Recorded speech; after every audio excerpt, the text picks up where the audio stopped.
Bienvenue dans ce 70e journal de TV Auxois que vous êtes de plus en plus nombreux à regarder.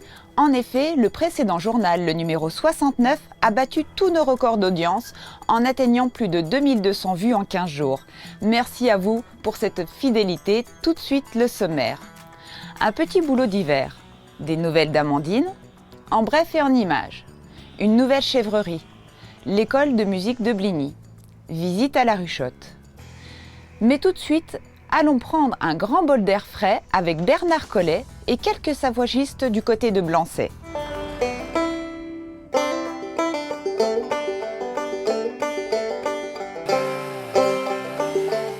Ici, il y a beaucoup de chênes, très peu de frênes, du charme, pareil, vraiment très peu, et quelques bois blancs, comme là, mais qui n'ont pas une grosse valeur en bois de chauffage. C'est vrai que ça ne tient pas, ça fait pas beaucoup de braise, c'est surtout ça. C'est quoi le meilleur bois de chauffage? Le meilleur bois, ça serait le frêne. Le frêne? Le frêne est très bon. Le chêne est très bon, mais il faudrait que ça soit mélangé. Ou bien, il faut garder le chêne au moins 3-4 années avant de le brûler.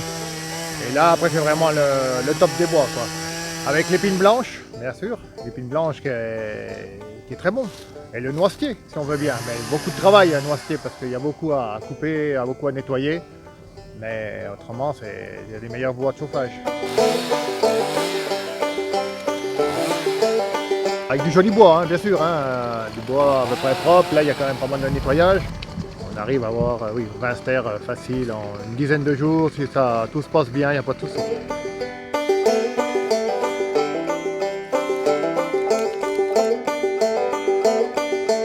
Il faut être assez physique, oui. Oui, c'est dur, hein, c'est dur. Celui qui ne connaît rien, c'est dur. Moi, à mon âge, 5 heures, ça me suffit. D'accord? Et le plus dur, c'est quoi? Le plus dur, c'est de ramasser les bouts de bois par terre. C'est pas de couper.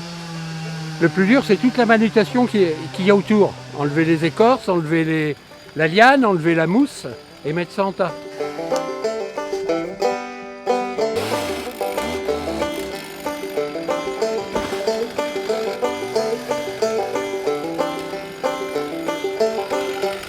Il y a beaucoup de personnes maintenant qui chauffent avec un autre chauffage d'appoint. Ça leur permet, avec le bois, quand même d'économiser en fuel ou bien en gaz, quand même pas mal. Hein. Parce que le bois, même en l'achetant, même si on l'achète 45 € le ster coupé en deux, voilà, c'est quand même c'est ce qu'il y a de moins cher.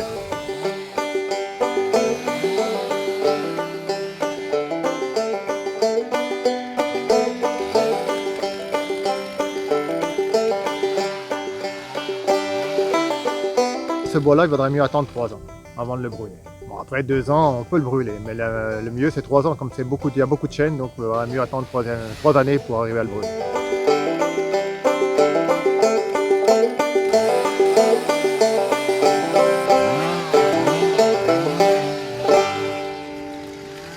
Comme elle en a pris l'habitude, Amandine nous donne de ses nouvelles et nous envoie de magnifiques images du Québec.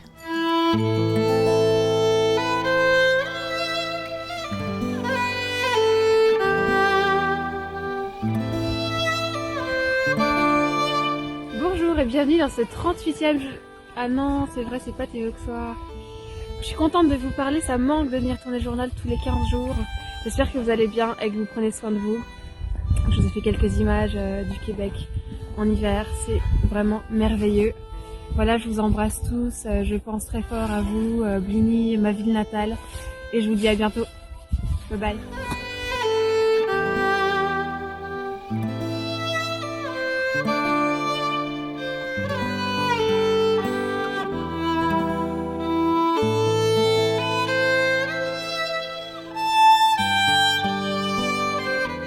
Je me trouve actuellement dans un parc national du Québec, c'est le mont Orford, c'est super beau, je vais vous faire des petites images que vous pourrez voir. Voilà, pour vous donner des nouvelles, ça va bien, c'est le confinement, alors on peut pas profiter des choses dites non essentielles, alors on se trouve bien dans la nature.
C'est avec beaucoup de tristesse que nous avons appris la disparition d'Émilie Noé dans sa 94e année.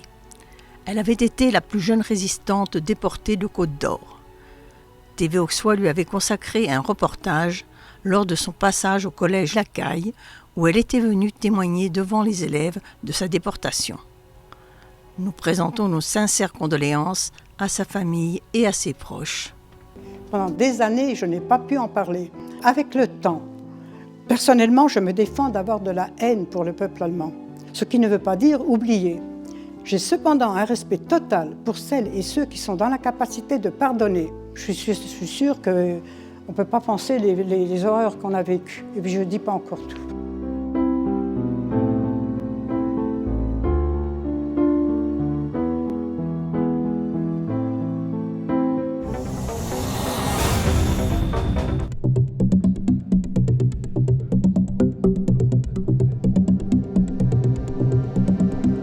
Le 31 janvier, on a fait notre premier direct. Ça s'est pas si mal passé que ça. C'était une première, donc il y a eu quelques petites erreurs techniques. Mais dans l'ensemble, apparemment, les gens ont regardé, ils étaient contents. C'était à l'occasion de l'Assemblée générale du club de l'amitié du Val-d'Ouche. Quels sont les retours ? Les retours sont excellents. On a eu beaucoup de personnes qui se sont connectées.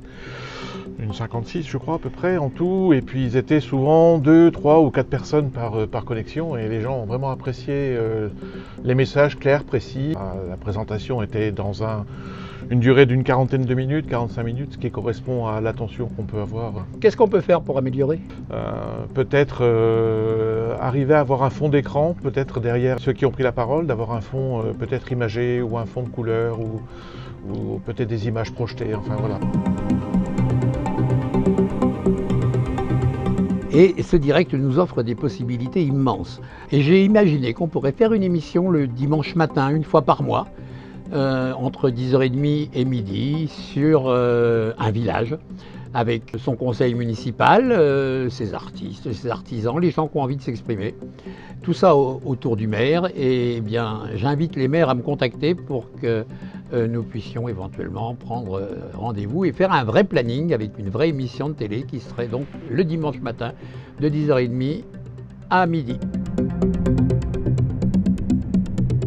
Donc avant de finir, je vous parle de nouveau de la carte de membre. N'oubliez pas de la prendre pour cette année 2021. Elle coûte 15 € comme l'année dernière et elle nous permet d'acheter du matériel et surtout de l'entretenir parce que c'est vrai que le matériel se fatigue. Il est comme pépère.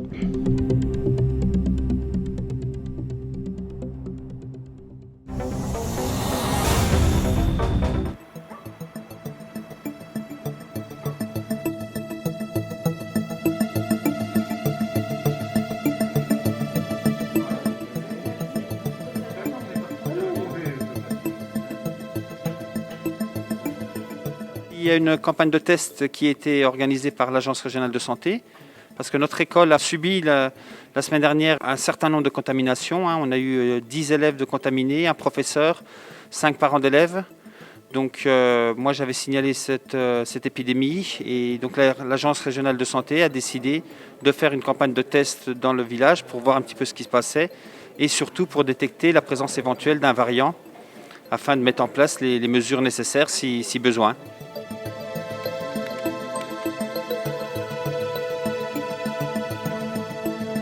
Ce sont les personnes du laboratoire de Pouilly-en-Auxois qui ont été contactées par l'Agence régionale de santé et qui viennent à la salle des fêtes ici pendant 2h30 pour tester tous les habitants qui le souhaitent, habitants de la commune ou habitants d'autres villages qui peuvent venir également. On ne va pas dire que c'est quelque chose de très agréable, mais après ça fait pas mal. Voilà, c'est pour notre santé, donc il faut qu'on fasse l'effort un petit peu. On serre des dents pendant 5 secondes et puis c'est fait.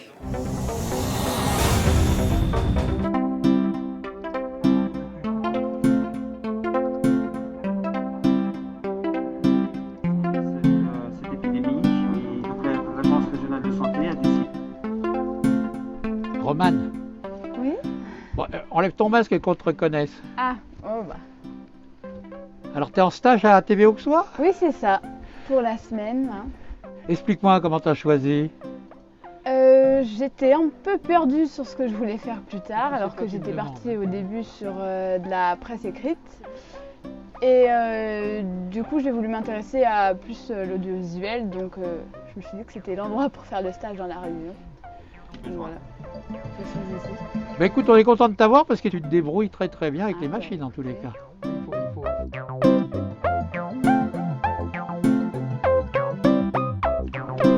Apparemment, le montage vidéo, ça te plaît, hein? Ah oui, c'est vraiment ça. Pour l'instant, c'est vraiment... ça me plaît.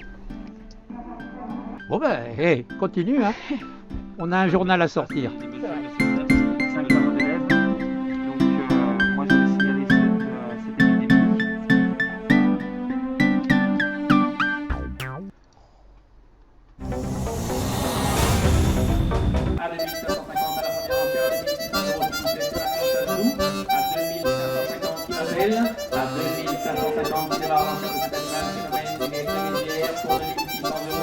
On n'a pas eu le public de visiteurs comme d'habitude, naturellement. L'ambiance comme d'habitude par rapport au repas qui attirait 300-350 personnes, 500 personnes le jour de la vente. Donc les conditions Covid, il faut s'adapter, il faut essayer de faire avec. Et c'est pour ça qu'on avait essayé de mettre en place, qu'on a essayé depuis l'an dernier, bien avant le Covid, la vente en ligne, puisqu'on avait vendu 3 animaux l'an passé en ligne. Et puis cette année, on s'en est encore servi plus. Mais bon, il n'y a rien à faire. Ce Covid ralentit un petit peu l'ambiance de tout, quoi. Et puis il y a les conditions climatiques aussi de la journée là, qui font que c'est compliqué aussi, quoi. Voilà. Ça n'a pas arrangé la situation. Ouais. Né à 44 kg, il obtient 3 plus en facilité de naissance et un génotype. 2600 €, regardez bien cet animal pour 2600 €. À 2550, pas d'enchère pour l'instant. Il ne faut pas qu'on baisse les bras, il faut qu'on continue de faire avec passion notre métier, qu'on présente encore des animaux de qualité pour essayer d'avoir toujours les acheteurs qu'on avait l'habitude. On espère que cette année sera vite oublié et puis que derrière on pourra retravailler normalement. Et puis je pense notamment à d'autres professions encore, comme les restaurateurs, comme tout ce qui est sportif, voilà, amateurs ou professionnels, où c'est vraiment compliqué de travailler en ce moment en France, quoi. Voilà. Et le numéro 1, eh bien, c'est le premier vendu. Tous vos applaudissements, s'il vous plaît. Et c'est un animal vendu en live. Dans le sujet qui va suivre, nos deux reporters, Julien et Gérard, se sont régalés à filmer chèvres et brebis qui, ma foi, ont bien cabotiné devant leur caméra. Un reportage comme on les aime à TV Auxois, avec deux éleveurs passionnés qui nous font partager la passion de leur métier.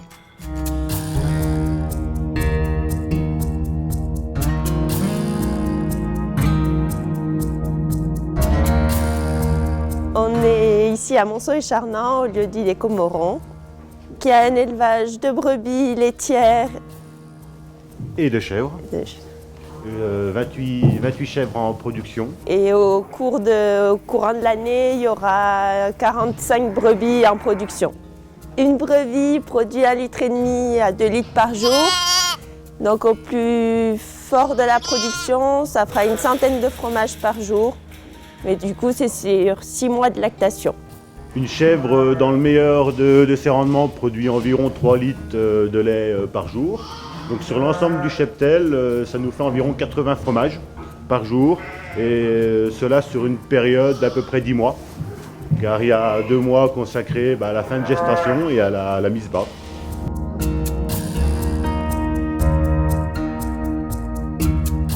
Pour l'instant, la production est vendue totalement en direct, donc directement à la fromagerie le samedi matin.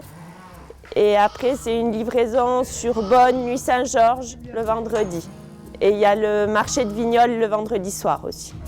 Cette année, on va voir pour faire le marché de Bligny-sur-Ouche le mercredi matin et de Pouilly-en-Auxois le vendredi.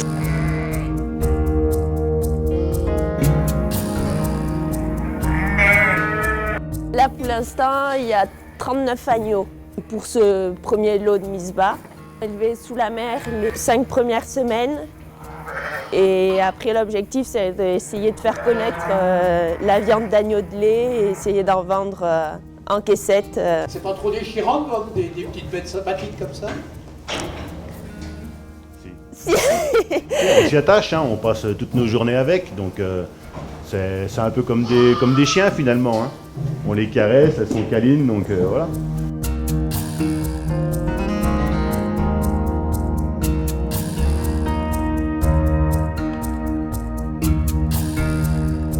fromager, c'est un métier qui rapporte? Ah bah, c'est l'objectif de vivre de ce métier. Après, on a fait les travaux nous-mêmes pour qu'il y ait un minimum d'investissement pour réussir à en vivre le plus vite possible, quoi. Sachant qu'on s'est installé avec nos propres économies. L'objectif est de monter à une 50aine de brebis laitières en production. Et à une trentaine, 30-35 chèvres pour pouvoir en vivre. Après, on verra par la suite s'il faut développer un peu plus ou rester à ce stade. La fromagerie sera de nouveau ouverte à partir du 20 février, ici même. Nous vous attendons.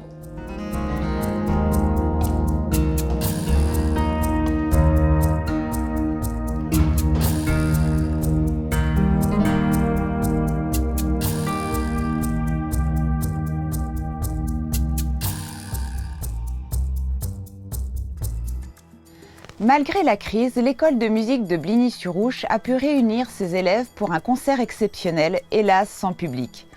Mais TV Auxois était là pour filmer l'événement et le retransmettre, en lien privé, aux parents d'élèves par les bons soins de Mathilde Groffier, directrice de cette école.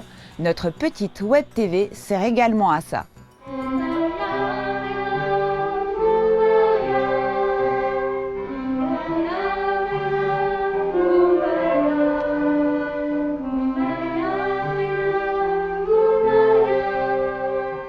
Le plus compliqué à organiser, c'est plutôt la continuité des cours à distance, puisque nous n'avons pas pu rouvrir immédiatement. Nous avons eu un temps à la rentrée de présence avec les élèves, mais ça n'a duré que 6 semaines. Et donc il a fallu trouver des moyens. Le week-end d'orchestre junior qui était prévu de longue date a pu se réaliser car nous avons avec les professeurs travaillé en étroite collaboration et nos élèves se sont retrouvés pour jouer quelques morceaux.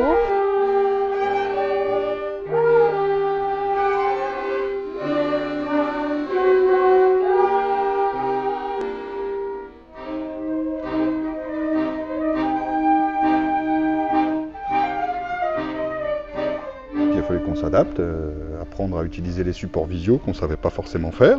Heureusement, il y en a plein qui existent aujourd'hui, donc on a la chance d'avoir quand même des technologies faciles à utiliser au bout des doigts et rapidement.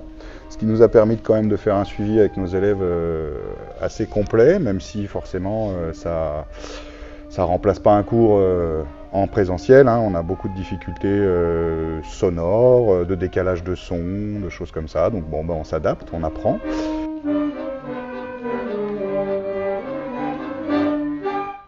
Pour la suite, on verra ce qui se dessinera pour savoir si on doit pérenniser un peu ces pratiques ou si on va enfin pouvoir retrouver nos pratiques habituelles au sein des écoles. Merci de vous occuper des jeunes têtes blondes du territoire. Puis on vous dit à bientôt. Merci. À bientôt, merci.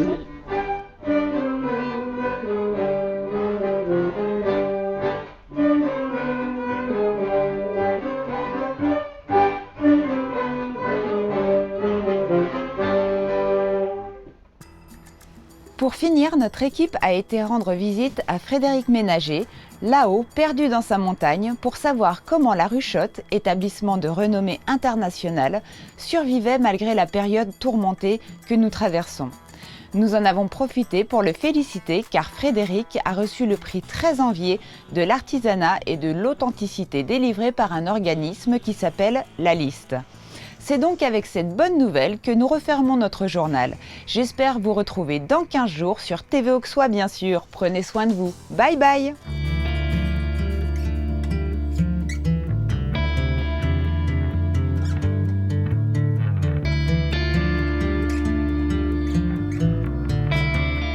Comme tout le monde, depuis l'année dernière, mars, on a une activité qui est au ralenti. On a bien repris au mois de juin, juillet, août, septembre et puis jusqu'à la refermeture d'octobre. On a fait des gros mois, mais bon voilà, là, cette refermeture, c'est redevenu très difficile pour nous, économiquement évidemment, et puis humainement et socialement aussi.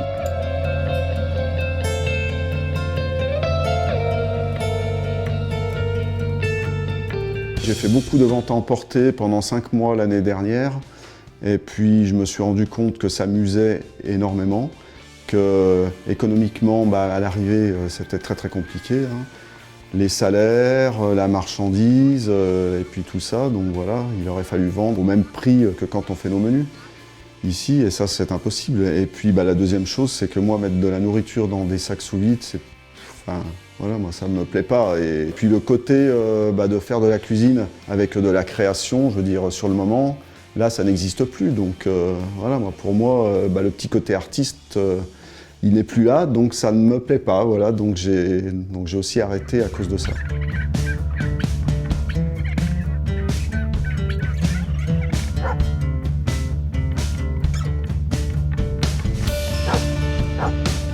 Autre chose que tu as été obligé d'arrêter, c'est l'abattage d'animaux. Oui, donc j'ai fait mon dernier abattage au mois de janvier. Là pour le moment, j'en ai gardé un petit stock vivant. Et puis je verrai, suivant l'évolution et ce que notre bon gouvernement nous dira de faire, on pourra refaire un abattage en fonction de ça. Mais là pour le moment, je garde, oui, effectivement.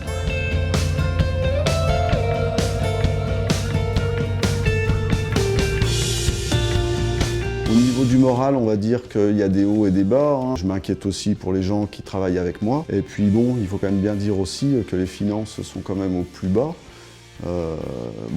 Heureusement, on est quand même un petit peu épaulé au niveau des administrations, mais bon, je crois que ça fait pas tout non plus. Hein. On perd gros. Hein. Moi, j'ai 52 ans. Je m'étais dit qu'éventuellement, je m'arrêterais bien vers 60 ans. Là, ça sera plus possible.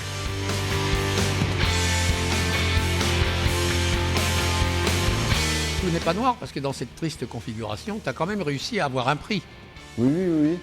Donc c'est le prix de l'artisanat et de l'authenticité. C'est un prix qui est délivré par un organisme qui s'appelle La Liste. Je m'y attendais absolument pas. On est en France, on est 10 à avoir un prix. Au monde, on est 30. C'est la récompense de 20 ans de boulot sur la ferme. Et puis sur cette ferme auberge qui a sa petite réputation maintenant nationale et internationale, même visiblement.